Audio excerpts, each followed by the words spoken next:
Everyone. My name is Herbert White. I am editor-in-chief at the Charlotte Post, and welcome to Legends and Legacy. This is our first time doing this initiative, and we feel as a company that paying homage to our heroes and everyday people go hand in hand. And everyday people make history. And it's great to read about your history. It's another thing to actually interact with people who've made it. And tonight, we're honored to have with us for our very first Legends and Legacy conversation, former Charlotte Mayor Harvey Gantt over here on the end, and former state senator, U.S. representative, and federal official, Mel Watt.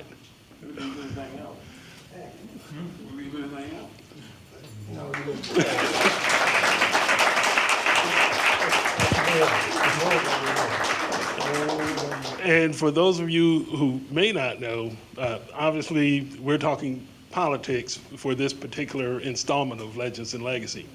But we would be remiss to talk about these two men and their impact on history in Charlotte and the Carolinas in other arenas. Mr. Gantt was the first black student to matriculate at Clemson University in South Carolina, and he had the good fortune to marry the second one.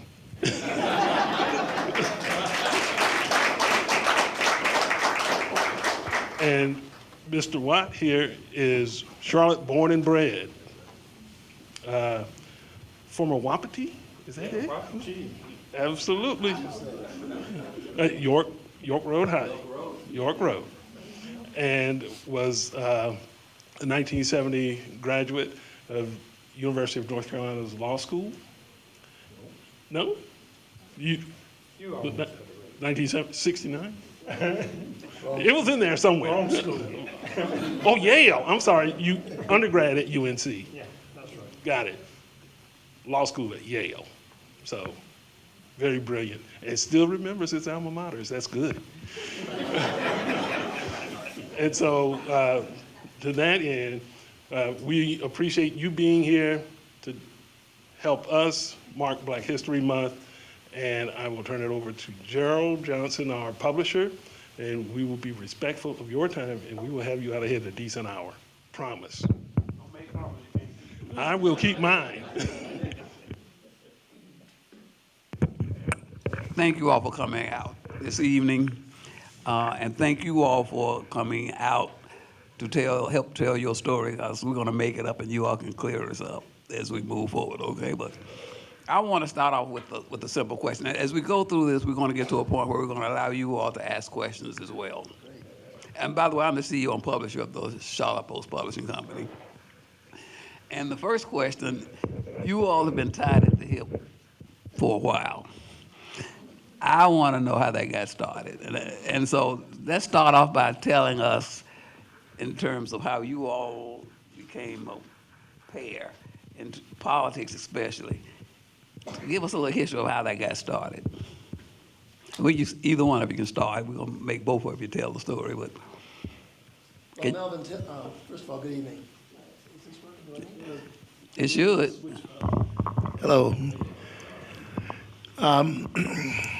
I moved to Charlotte in 1965, and I didn't even know there was a Mel Watt around or existed. I was working in an architectural firm, preparing to get myself registered and licensed as an architect. My wife was working in a program in the Charlotte-Mecklenburg school system, and we had one daughter. Her name was Sonia. And we lived in Northwood Estates, right down the way here. Every once in a while, I drive by that apartment, that duplex, where we started out. Melvin Watt claims he met me in approximately in the 70s, almost the mid-70s, or maybe just before the mid-70s. And I was working as a chief planner at Soul City in eastern North Carolina. And he says that's where we met. I don't remember him, but he doesn't tell a lie, so I know that that's probably when we met. But he came on my radar screen as a young, bright attorney. I say young because he's really only a few years younger than I am. But at that time, he seemed real young. And he came on to my radar screen because he was a part of Julius Chambers' law firm, and I would see him from time to time and was impressed with him. And because I was impressed with him, at the time that I got appointed to the Charlotte City Council, and I want to stress that I never ran for public office, never ran for it at that point in my life. And a great man by the name of Fred Alexander, I got to know because I got to meet him really solidly when I worked as the architect for the Belmont Regional Center. And we started having these fireside chats about what was going on in the city. I had a graduate degree in planning, and so Fred and I got to know each other. And Fred, being the ambitious politician he was, ran for the North Carolina Senate and won that race, and they needed a non-political guy to fill the 1 year left on Fred's unexpired city council term. And I think the end of that story was I got appointed for all kinds of reasons, but I won't go into that. But I got appointed with the expectation I wouldn't run again. But when I got appointed, I took to politics like a duck takes to water. And then I needed a campaign manager because I made a decision that I was going to run for public office and see what I could do. And the field was loaded with a lot of folks, and I got lots of recommendations from people about who ought to be my campaign manager, who was knowledgeable about politics. But I got stuck on this guy who I thought was level-headed, smart, and cared about the issues I cared about. And it was Mel Watt. That's how he came on my radar screen. That's how we started Gerald to be joined at the hip. People thought I was crazy. They didn't, Mel who? Now, Charlotteans, as you all know, knew who he was. He grew up here, right? But nobody expected him to be in politics. Okay, Mel, you can jump in here and tell your side of the story. I mean, I get to tell my side of the story. Thank you. Well, I get first of all plug the book that I've been writing, and I probably got a more coherent story than he tells about this. He's right that Julius Chambers was at the center of this. I returned to Charlotte in 1971, and Julius Chambers said to me, ride up to Soul City with me. And somewhere up there in the middle of the night on a dirt road, he introduced me to this guy. I mean, I'd read about Harvey Gantt being the first black student at Clemson University, but I never met him before that. A couple of years later, he came to Charlotte, and as he said, he got appointed to the Charlotte City Council and called me on the phone and asked me if I would manage his political campaign. And I said, man, I'm new to Charlotte. I'm a lawyer. Don't know anything about managing political campaigns. And he said, well, I don't know anything about being a candidate either. But we can figure this out together. That was 1975, I think it was. So in 75, I managed the political campaign. 77, 79, Harvey called me and asked me to manage his campaign for mayor of Charlotte, and I told him he was out of his mind. We lost that race. 2 years later, 81, I managed this campaign for city council again. 83, I managed this campaign for mayor again. 85, 87. I was getting ready to manage his campaign in 89, and he called and said he was going to run against Jesse Helms. That's my story about how this worked. We've been joined at the hip ever since. At least every 2 years, and somewhere along the way, he designed our houses, and we built next door to each other, and we became next door neighbors. We've been friends ever since, most of the time. In that type of relationship, when you've been joined at the hip for so long, you both have run for office, but only you have run a campaign for a candidate. What makes for a good candidate? Well, I mean, I think the most important thing for a candidate is to know the issues and have a degree of charisma and understanding of what he or she stands for and what voters are desiring. Harvey has had all of those characteristics as far as I'm concerned. I mean, I never got involved in the political side, in the candidate side, because I actually never ran for the Charlotte State Senate either.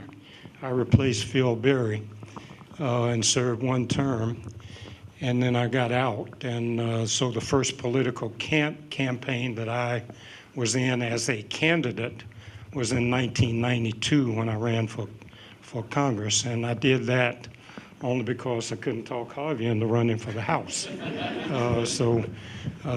That's kind of way. But I just think he's been on top of the issues, ahead of the issues in many ways in the city of Charlotte. And if you want to know more about that, you might have to read the book. Let me piggyback a little bit on that. I always, for some reason, thought that the campaign manager had to have a good picture of what the community was all about. This guy grew up in Charlotte. I'm a transplant from Charleston, South Carolina. I thought he was honest. I thought if he saw something out there in the road that I was about to be hit, he would holler and get me out of the road. But I cannot. I did get him out of the road several times. But I had confidence that he could help me navigate the desired constituency that I needed in Charlotte to win an election. Number one, I had to have the African American community behind me. In my first campaign, I was running against people who were much more schooled in politics and the political issues in the community than I was. And so I had to craft my issues. And Mel, to his credit, never tried to say what those issues ought to be. But he found out what they were, and then he went out and did the hard work, the behind-the-scene work of getting support in the black community, for example. That was probably one of the first things he had to do. Because back then, with only 26% of the population black, we weren't running from districts, we were running at large. I had to win over the whole city. I just got to Charlotte in 1965. Here we were looking at 1975. And so my sense was that he was knowledgeable about the community, here are the issues that I want to run on. And we never fought about those. We never fought over that. He just went out and told the story in a way that captured the black community first, and then we kept reaching out. And we had some very good people who got attached to the campaign to help us make inroads, into the broader community. And I attribute a lot of that to his knowledge of some of the people. Our media campaign guy was a very innovative fellow, and we ended up with a campaign called Gantt for the City, and I still see buttons around that had that slogan, and they did a great job of doing that. So I was looking for a smart person who was knowledgeable, who was not wanting to be a politician at that time himself, and it worked. That'd be you. In terms of Charlotte and its perceptions, you talk about 1975, it was all at large on the city council. You move forward to the early 80s, you pair up, get Mr. Gantt elected as mayor. And it seemed that, and I was around for that stretch of time as well. It seemed like Charlotte became a different place once Mr. Gantt was elected. And the perception was, that's a fairly progressive city. That's not old school Southern. Can you talk to that, either one of you, in terms of perceptions by electing a black mayor in a city that had never had one, and how nationally Charlotte was perceived after that? Well, I think you're right. Charlotte, after Harvey became the mayor, was perceived in a different way, and he did some things to attract sporting teams, for example, and we were always perceived as a banking center. Bank of America, First Union were the dominant forces in the financial and business community, but it was not as progressive a perception nationally as it became after Harvey became the mayor. And to put that in perspective, you kind of have to go back to the 1979 campaign, because most people don't remember that Harvey ran for mayor in 1979. He ran against Eddie Knox in a Democratic primary, and he lost that race by, in the unofficial count, by 95 votes out of over 50,000 votes cast. But Eddie Knox was running he wanted to be the governor of North Carolina. And most people, even in '79, understood that Harvey was the better candidate, but some of them wanted Eddie Knox to be the governor of North Carolina, so they were supporting him for that reason. They were supporting him because he was in the state Senate. They were supporting him because Harvey was black, No. Yeah. So we lost that race, and then Harvey ran again in 1981 for the city council, and became far and away the highest vote getter, and became the mayor pro tem. And Eddie Knox was out on the campaign trail running for governor, and Harvey was basically running the city as the mayor in 1981. And then '83 came along, and people basically started assuming that Harvey was going to be the mayor. But we didn't make any such assumption. We went to work and lined up the business community behind Harvey, and sometimes that was kind of an interesting task. because the business community had never lined up behind people, behind anybody black to be mayor of the city. But when we reminded them what was going on in Chicago with Harold Washington, and that it had divided the city of Chicago into a very difficult situation, we said, you all don't want that to happen in Charlotte, do you? And so Hugh McCall and John Belk and the downtown business establishment got behind Harvey in 1983. And so this was it was a process, and it was a methodical process that you just have to know a little bit about the history. And so you got to read the book again. So I'm gonna have to charge you for all these advertising plugs you putting in. Let me add just an extra insight to what Mel just said. I thought that we were on the path to serving the city as mayor after a 1977 referendum.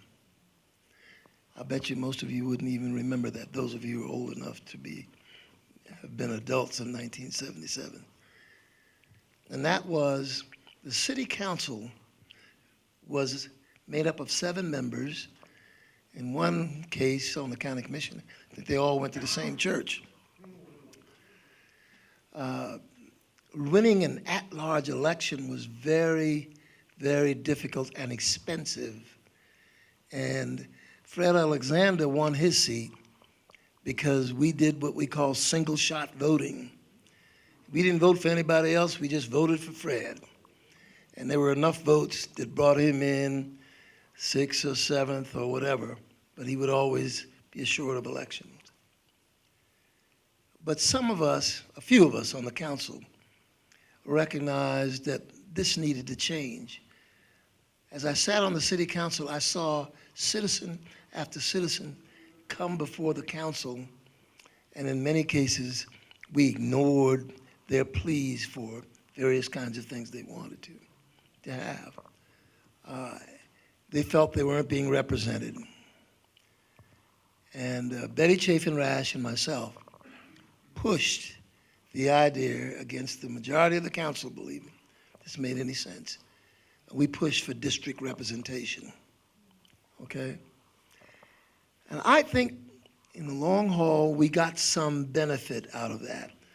I got some benefit out of that because places like District 5 and District 4 and poorer sections of Charlotte got representation on the city council. They couldn't be ignored anymore. And I saw reflections of that on many of those campaign trips we made in '79 and in '83 that indicated that people in the other communities appreciated the effort that Chafin-Rash and myself put out to get the city to change its form of representation. The referendum, which they were required to have if you got a certain number of signatures, and we got those, the referendum passed by a couple of hundred votes, and it got challenged again by the business community on the basis that district representatives would become very selfish, only oriented to their district. The overall city wouldn't move forward. When they ran the challenge this time, though, they lost overwhelmingly. And that set in concrete the representation you see today, which is with 7 districts, 4 at large. I think that made a big difference in how we were perceived in Charlotte, and people couldn't get around the fact that our campaign was designed to help everybody. We just didn't want to leave anybody behind in that sense. Obviously, you've been through those campaigns. You've made history. together. That's about 1990. And the U.S. Senate campaign. I remember it for two things: white hands. Oh, yeah. And as a result of that campaign, we started something called Newsmaker of the Year. And Mr. Gantt was the very first one. So it left a lasting impression on us as a company. But for your recollections, if you would, share with us what that was like, because it was a national story. It was mean, it was bitterly contested, and you lost. So, talk a little bit about that. Well, that was a gut-wrenching loss, because clearly I thought Mel and myself as a candidate ran a far superior campaign than Jesse Helms ever could have thought about. I don't think we made any major mistakes at all. Everybody makes some mistakes, but we didn't make any major mistakes in that campaign. And we were running neck and neck, sometime easing out ahead. But that's probably one of the things that I'm very jaundiced about today, about polls. Watch out for polls. Watch out for polls. Mel talks about that in his book, and I think that The one we have to buy. polls don't necessarily. But anyway, we were doing well. There was a poll that came out. I think the Charlotte Observer ran it. We were down near the end of the campaign, 3 or 4 weeks out.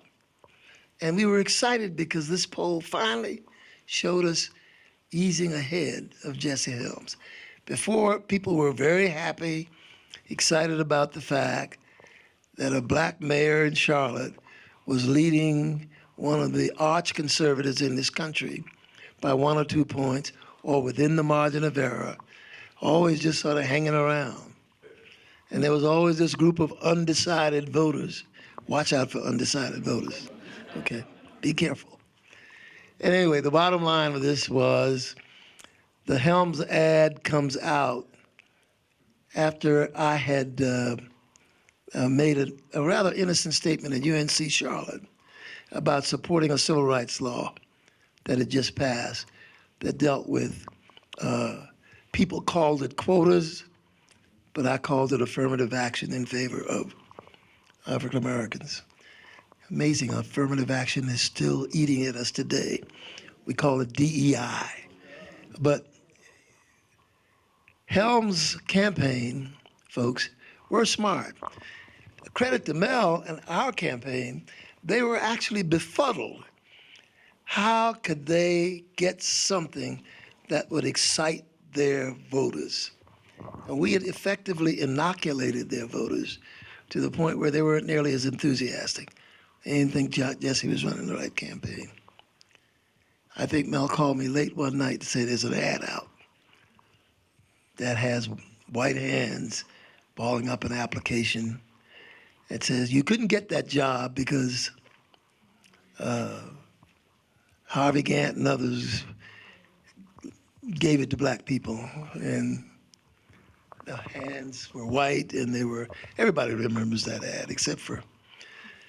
And I fought back and said, that's racist, but I've learned that's a waste of time when you talk about that. That probably excites the opposition even more to go to the polls. I contend that was the ad that made the difference. Mel has a little bit different view on that, but I thought it was. Is your view in the book? Well, yeah, you'll be able to read my perception about it, but I'll summarize it for you. Harvey's right. Throughout this campaign, Harvey led in the polls all the way through the campaign, usually 2, 3, 4 points ahead, but always within the margin of error, and never getting above 50%, right, in a poll. The more Harvey led, the more desperate Jesse Helms' campaign became. And they tried everything that they could think of to close that gap and get Helms ahead. and it never moved. I mean, they called him a liberal. They called him a liberal that believed every black person in America ought to be a millionaire. They called him, they called him everything that they could think of, and nothing moved the polls. And I'm going to tell you that when the White Hands ad ran for 2 weeks, the White Hands ad did not move the polls either. We were reading the same polls that everybody else was reading. The polls did not change.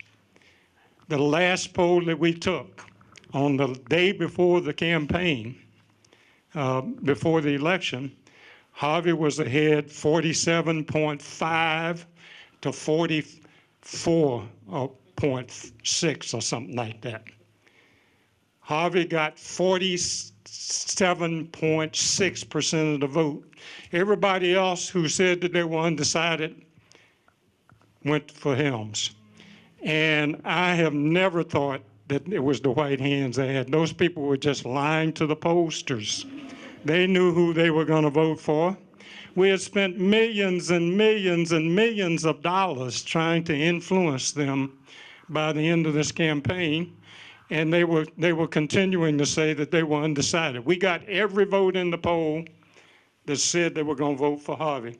We got absolutely none of the undecided vote. It's called the Bradley effect, but you can read about that in the book. Okay, so even after 1990, it wasn't too long after that when you, Mr. Watt, ran for the U.S. House of Representatives. You won in a newly created district, District 12. You made history on your own as one of 2 black North Carolinians elected that year. You and Eva Clayton, who was also appointed a little bit ahead of you, but still for election's sake. First 2 black North Carolinians elected to Congress since George White left in 1901.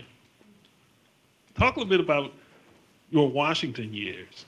We spent enough time in Charlotte. Let's go to Washington for a little bit and talk about your time in Congress. You were also the first North Carolinian elected as chair of the Congressional Black Caucus. You later served the Obama administration and with the Federal Housing Finance Agency. How was Washington for you? Well, let me go back before Washington first and tell you that I was very happy practicing law. And if Harvey Gantt had agreed to run for the U.S. House of Representatives in the 12th Congressional District, he would have won the 12th Congressional District easily because he had just lost to Jesse Helms 2 years earlier. But Harvey decided he was not going to run.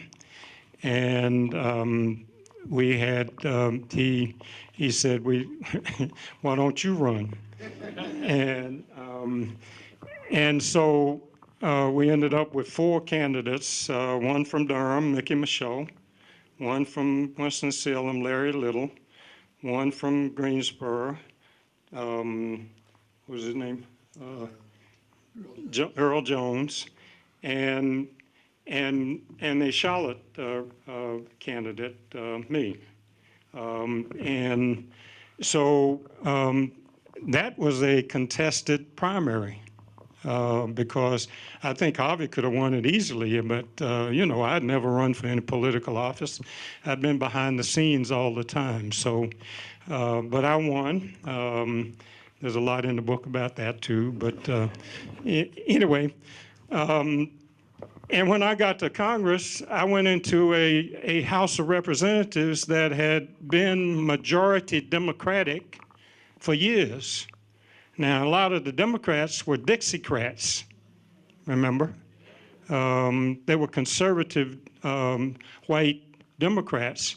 But we had been in the majority for years. For the first 2 years I was there, I was in the majority in the House.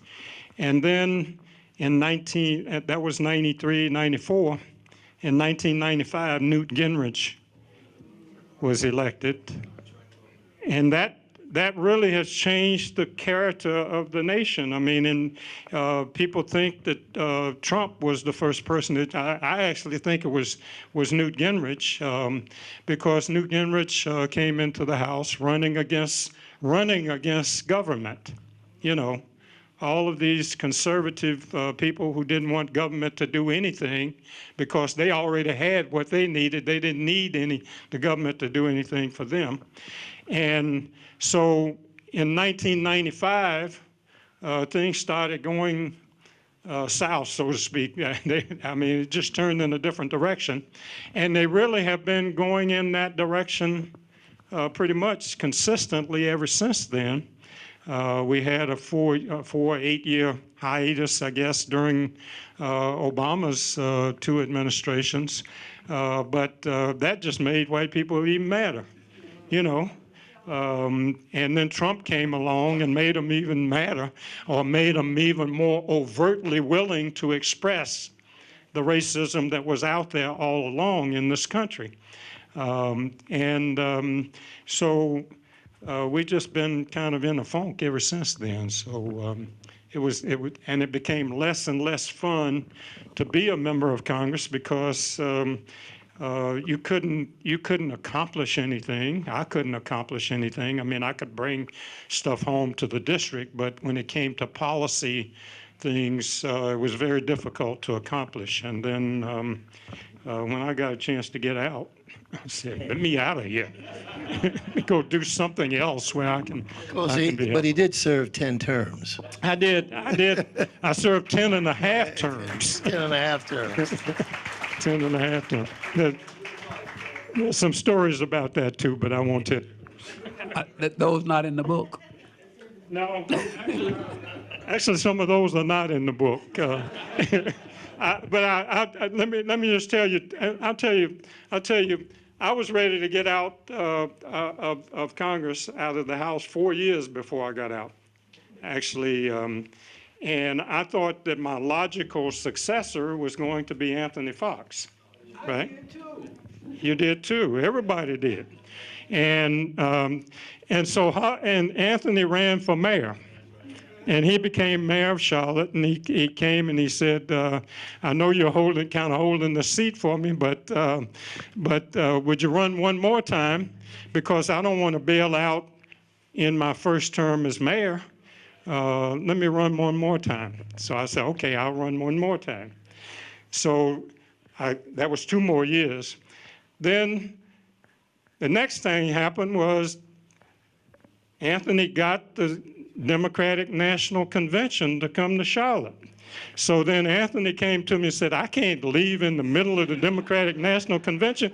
Would you run one more time?" And I said, "Okay, Anthony, I'll run more." So I was actually in Congress 5 more years after, longer than I wanted to be in Congress. I really wanted to come out and do some things outside of Congress when I was young enough to do it.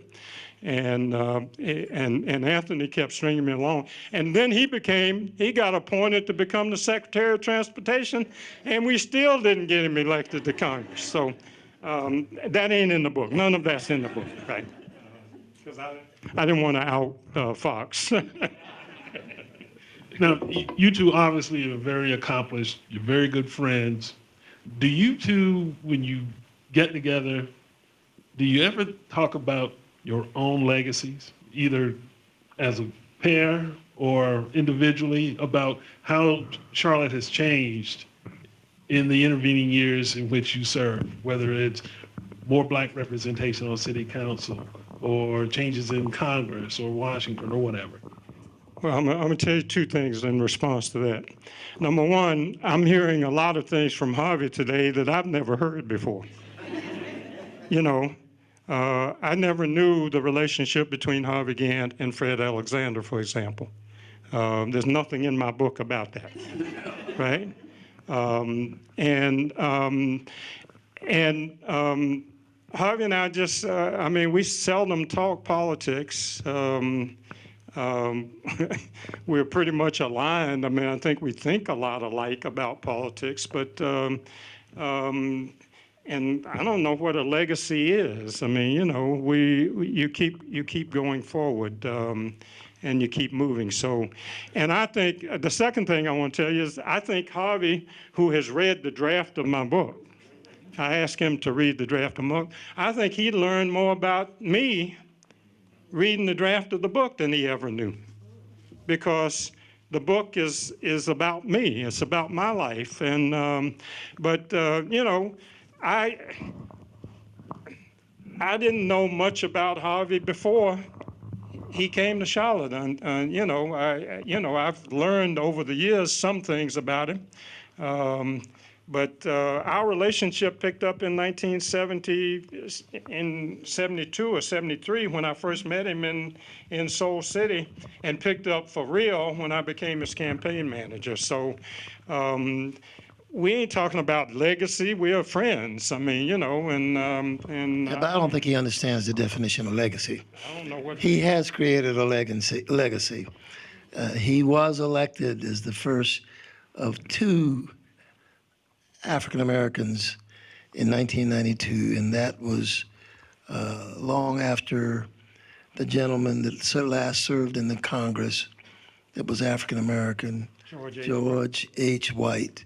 And so he doesn't like to say there was a legacy created, but he just by living and doing the right things, he created a legacy. But you ain't sitting there talking about it with me. No, and that is absolutely true, because those who are about trying to do good don't spend time saying, I want to do this or do that so people will remember me for that. I didn't try to create a legacy in South Carolina by going to Clemson. I had a very practical reason for going. I wanted to get back to the South. I wanted to practice architecture in the South. I didn't talk about legacy at all. There was a law that said that I had the right to do that in 1954. Supreme Court made a decision about segregation. And I finally said, nobody's doing anything about that, and I want to go to school at Clemson.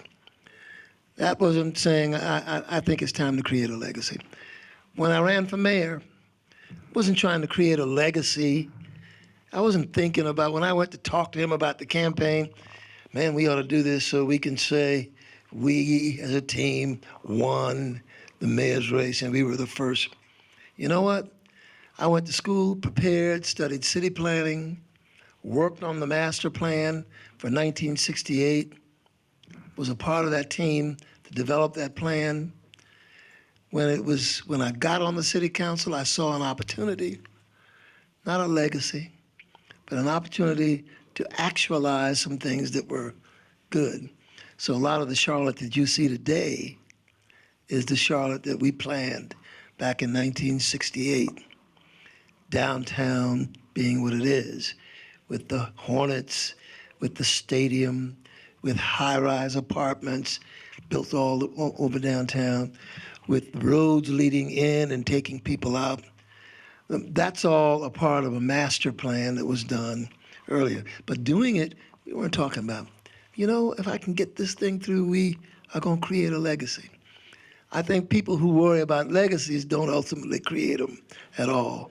They're thinking more about themselves than they are about what can actually be accomplished. This man has created has a legacy in this town.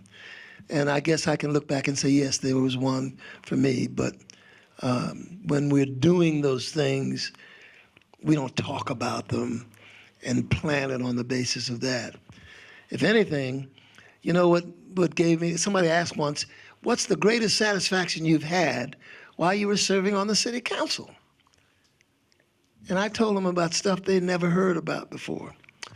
There was a man named L.C. Coleman, lived in this community. Some of you knew him. He used to show up at the city council almost every Monday, saying that they needed a park in that corridor, that portion of Beatties Ford Road. And council members would ignore him and, you know, or patronize him, and nobody did anything about it. And then I decided, you know, maybe what we ought to do here, I wasn't talking about creating a legacy. I wanted to find out how much money did the city allocate for parks and recreation? How much money was not allocated but was designated for that? Can we afford to do it?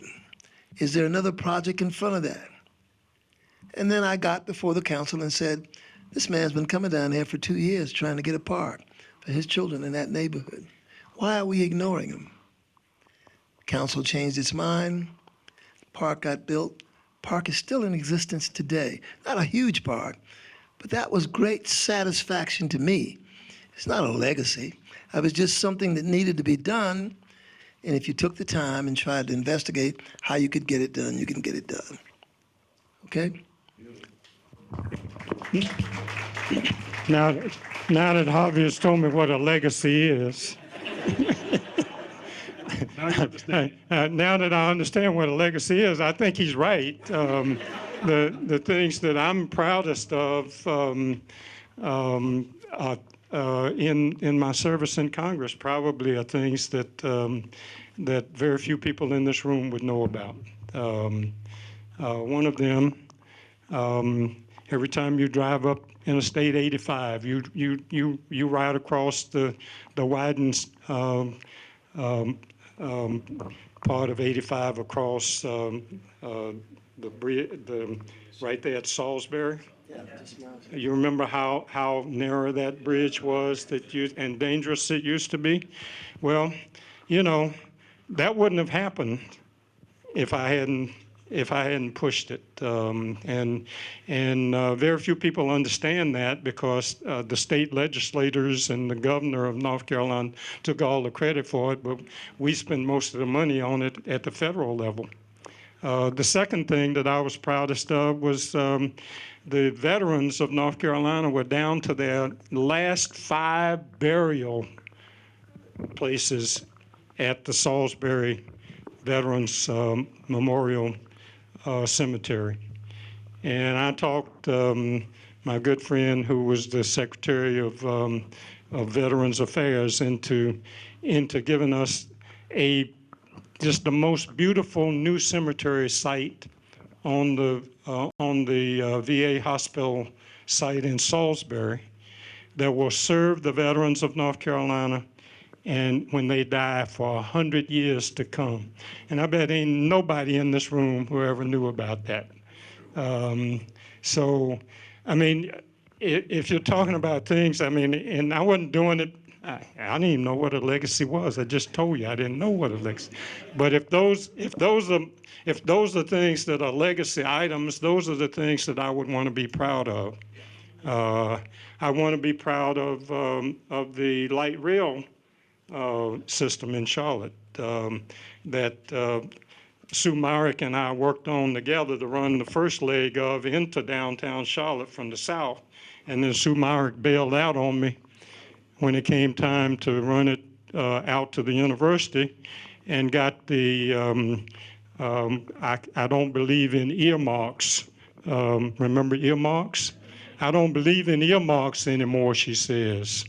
And I said, well, you know, we got to have the light rail system. So those are things I'm proud of, but none of them because of legacy. I mean, I don't even, until Harvey just told me what a legacy was, I didn't even know what it was. So anyway. Okay, thank you. Gents, Gerald, we have a few minutes before we must leave. So if we could, how about a quick Q&A? Yeah. Be mindful of folks' time, everybody. I have one question. Oh, my. Where's the person that comes around and tell you to talk? Oh, well, okay. Oh, Oh, well, here. no, I just have Here you one will. question for you, Mel. You talked about Soul City. I'm familiar with that. Is that in your book? No, well, it's in my book tangentially because that's where I met Harvey Gantt. But I never had any dealings with Soul City. I'd never been to Soul City until last year. I went to Soul City to celebrate Eva Clayton's 90th birthday. It was at a winery right next to Soul City. I had never been in Soul City until that time. The only mention of Soul City in the book is about Harvey, because I never really had any dealings with Soul City. This gent right here. Yes, sir. I don't need no microphone. I had a big mouth. First time I met you was in Double Oaks. First time I met you was at. Your hands were so big, I was like. My name, and I know you. My name is William Gaston. I grew up in Druid Hills. We wanted a park too, and we got one. Okay? And since then, they have made major improvements in the park. They got the stables down there. You can go down there and ride horses if you let you. Okay? Darrell Gaston. I'll be his brother. Smallwood Presbyterian Church. You talk about a legacy. You don't live to live for a legacy. You do what you do. I come up here every day and I collect literature from right out there. And I go to every restaurant and every corridor on the west side. Barber shop, you name it. And they say, you get paid for doing this? Yeah. The Lord blesses me. And I'm homeless. And I got a building named after my family. That's a legacy. That's the legacy. Yes, sir. I don't have a question, actually. I just have a compliment for Mr. Gantt. First of all, both of you, congratulations. Your legacy is all the stuff you've already done. So thank you for that. I'm a transplant from Chicago 21 years ago. And Mr. Gantt, you're the reason why I'm here, actually. 40 years ago, you were on PBS or 60 Minutes or something. I don't know if you know about that program. And they were profiling you, and I was watching this, and I'm going like, wow, this is pretty amazing. And the reason why I was interested in you is because you were an architect.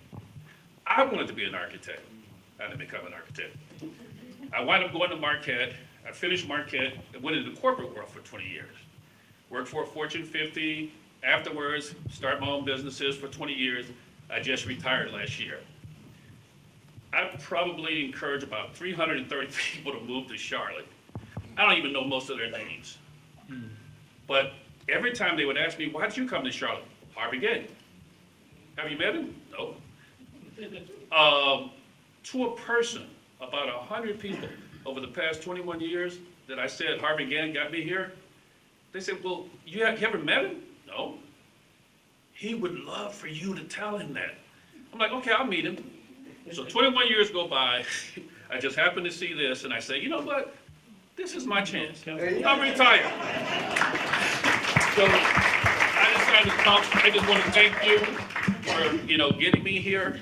I brought my family here. I brought a whole lot of folks here, and I'm still bringing people here because I love Charlotte. So thank you, and thank you guys for representing Congress. Okay.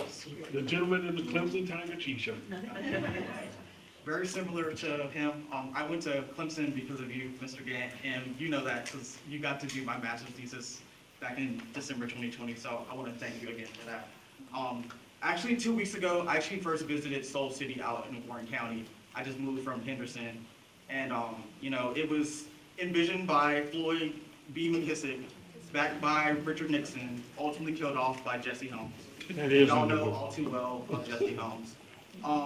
I remember us leaving your architect firm on North Tryon, and you got to the Jesse Helms part, and we talked about how, people like Jesse Helms, Strom Thurmond, George Wallace, eventually the hope is that those people would die, and in them, racism itself would die off too. But given the times that we're in now, it is very much weird.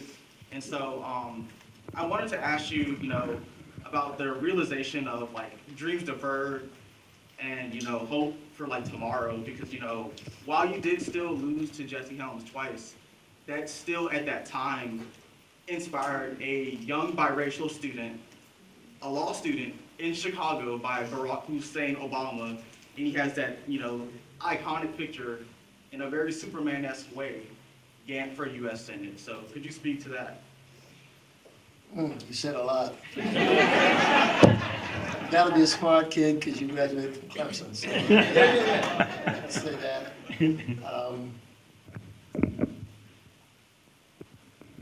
I'm always proud that people are influenced to come here because of the environment we set way back when we won those political races. And even the races we lost, as Mel can tell you. I think people were encouraged by those things, and I'm delighted about that. I would probably want to argue that even though it looks like there's retrogression occurring right now, you know what makes me get up every morning?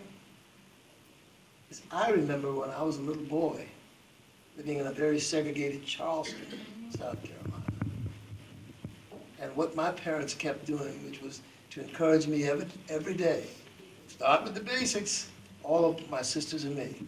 Let's go to school, let's do well, let's get educated. And that's going to be the motto for this family.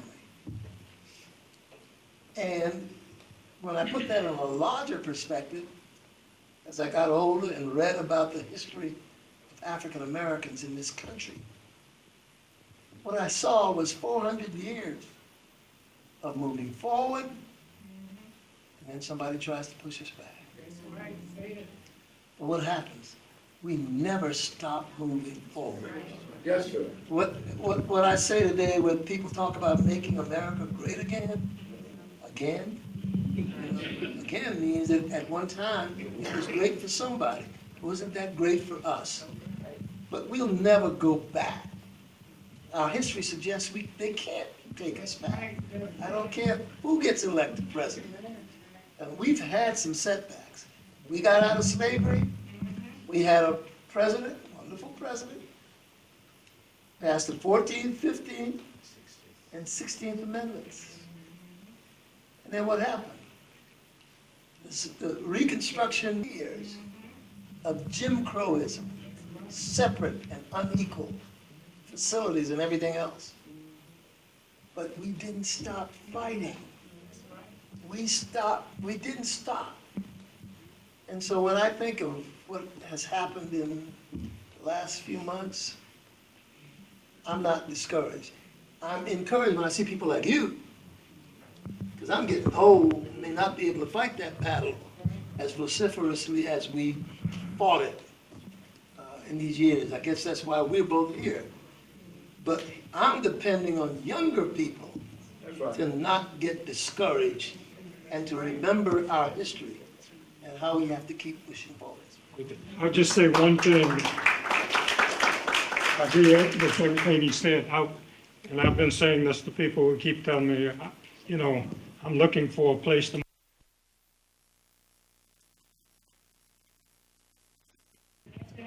And thank you all very much. One housekeeping note, next week we will be right back here again for our education conversation with Arthur Griffin and Wilhelmina Rembert, who is replacing James Pusely, who had an emergency and will not be able to make it. So if you know of anybody who's already registered for it, please let them know. But we did want to let everybody know that that is the change in the schedule. And we appreciate you all coming here tonight and sharing some living history for today. And thank you all very much.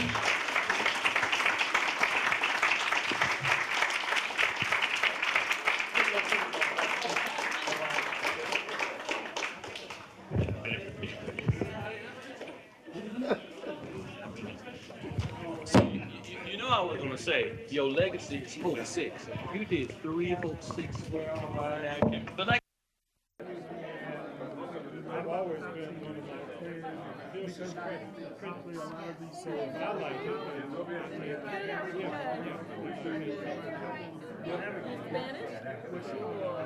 I hope they appreciate it here. If they don't, what are the steps that you have to go through? Because I put some things out there that a lot of people don't. Because a lot of times these just questions. Sorry, friend. And it was I can't tell you what's going on. I learned a lot of How politically? Good to see you. Who is this young man? Hey, man. What's that? What's your name? It might be tough. Mason. My problem is my schedule. I've always been this is critically a lot of these. I like it.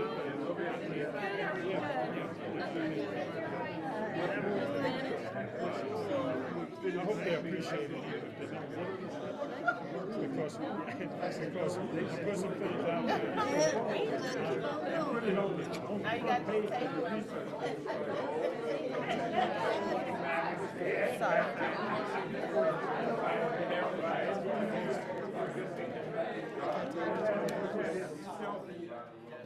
I learned a lot of How politically? Good to see you. Who is this young man? Hey, man. What's that? What's your name? It might be tough. Mason. My problem is my schedule.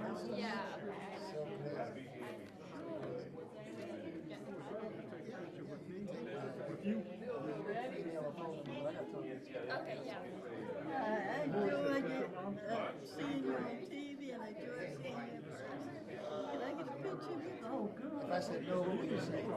Yeah, keep on going.